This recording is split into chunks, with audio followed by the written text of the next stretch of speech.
আমাদের সাথে আছে। যদিও আমি একটু বলবো কিন্তু ছেলেমেয়েরা যে তাদের নিজের পয়সা খরচ করে মোটরসাইকেল পেট্রোল কিনে তেল কিনে তারা তাদের পয়সাই ট্যাক্সের কিনে। এখন ইলেকশনের কাজে কারণ আমি কিন্তু তারা না করতে পারি না।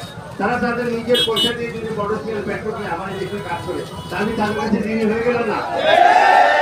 আমাদের সমাজের বিচার যেমন যুবকদের মাধ্যমে করেছিলেন, আমি কিন্তু একটা যুক্ত করছি আমার জন্য যেমন মুরব্বীরা কাজ করে যুব সম্প্রদায় কাজ করে।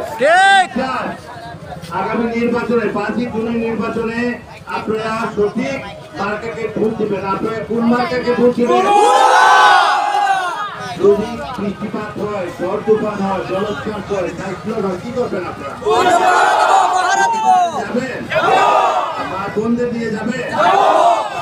এখন আপনারা যদি দেখেন যে রাতের বেলা আপনাদের এখানে কিছু বস্তু আছে, বুঝে ভান্ডি নিয়ে আসবে মানুষকে ক্রয় করার জন্য। আপনার জন্য তো কোটি টাকা, 500 টাকা 1000 টাকা 2000 টাকা বিক্রি হয়ে যাবে।